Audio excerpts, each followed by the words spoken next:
This is part of Canada's Northwest Territories. 500,000 square miles of frozen tundra. At first glance, the only signs of life seem to be these 18-wheelers thundering back and forth on the mining roads.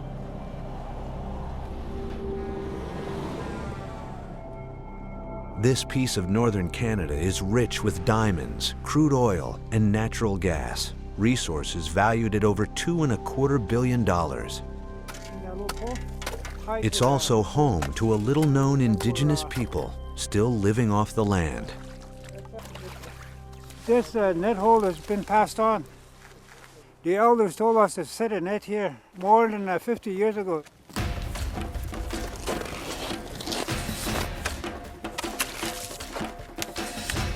These men are members of the Tlicho tribe, part of northern Canada's First Nations, a similar classification to Native Americans in the United States. Though the Tlicho number only a few thousand, they historically occupied a large part of Canada's Northwest Territories. The Tlicho are a community of people. They were hunter-gatherers in the region, and for more than 10,000 years, living in this area, and moving all over, following the patterns of the caribou, and living in this region. The Tlicho survived by strictly hunting and fishing, and knowing the landscape and knowing where the animals are at all times.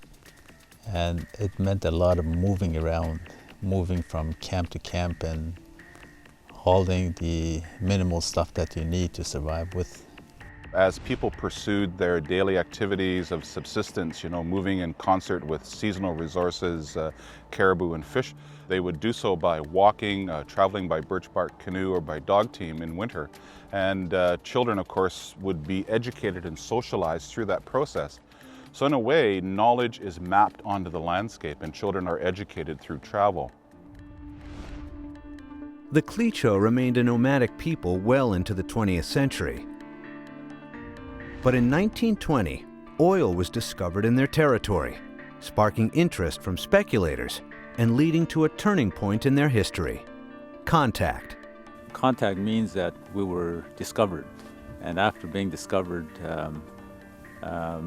that the exploitation of the lands and values started to happen. In 1921, in exchange for annual payments, medical care, and education, the Tlicho signed a document called Treaty 11 with the Canadian government.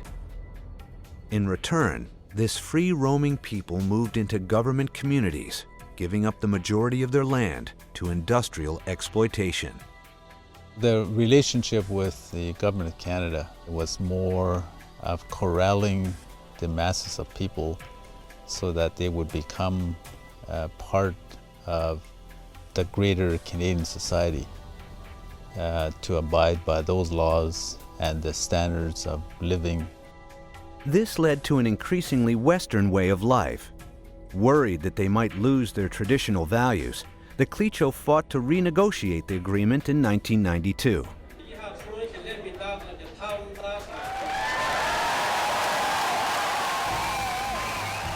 In 2005, after more than a decade of negotiations, the Tlicho and Canadian government signed a landmark document, the Tlicho Agreement. It gives the Tlicho ownership and the right to govern their own ancient territory, nearly 15,000 square miles of land. Their agreement was groundbreaking. The Tlicho managed to marry, for the first time ever in Canada, a land claim agreement which gives them control and power over their own land, at the same time as they have control and power over their governance. It was cause for great celebration as well as relief, and seeing the joy in people's eyes at the time that we now have the ability to determine our own future. The Tlicho's future is rich with opportunity.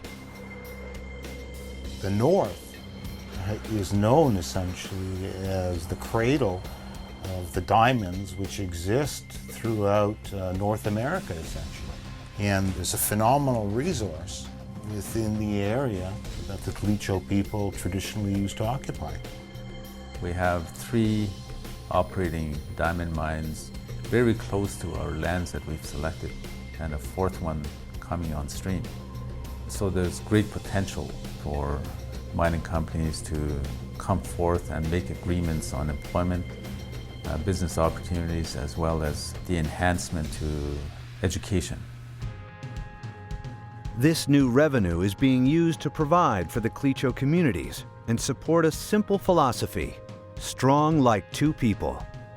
The concept is that we should actually strengthen who we are and then learn other new ways so that we're practicing who we are at the same time, conversing in a new world.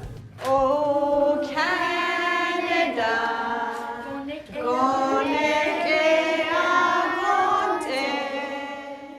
In the classroom, it takes form through a diversified curriculum that includes the typical courses. Okay, we're on 215. We are 3/4 through the novel of Anne Frank. And lessons in Dog Rib, the native language for the Tlicho. Sunday to Monday, 7 days in Dog Rib. Eddaidze, nakidze, tiedze. The schools also teach tribal history and culture. Drums, drums. Pass them around. We introduced the drumming a couple of years ago in our school, and the children, they love it.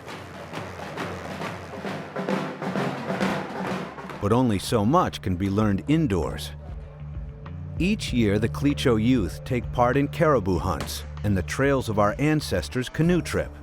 Trails of Our Ancestors is to sensitize youth so they can remember how people used to live in the old days, traveling the old trails and harvesting, and some of the stories that come from the land so that they experience that firsthand.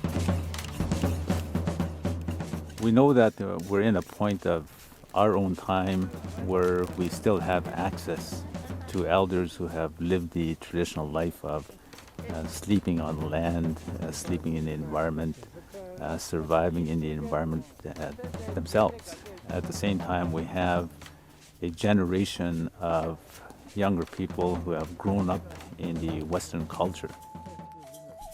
To make sure the old ways never die, the Tlicho are recording the stories of the elders. The original concept of preserving history was just to tape and then store. But by taping and storing, you're getting back into the old mind frame of museum pieces, but it should be a living history.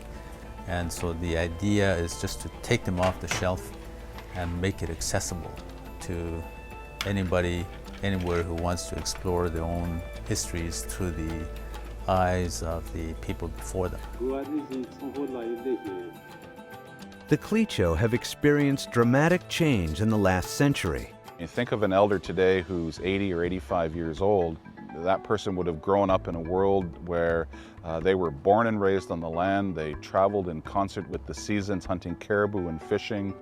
And then flash forward to that same elder, 85 years old, sitting in his house today with a computer screen in the corner and a television blaring, and kids who aren't doing those activities at all anymore.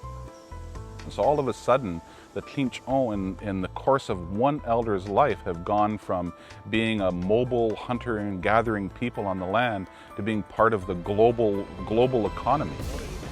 But they have remained a unified tribe, dedicated to preserving their culture while embracing the modern world. We know for young people, for them to go into the future as a Tlicho people, they have to be strong in their roots, in their culture. What we know is that we have powers and we have lands and we have monies to operate, the ability to determine our future.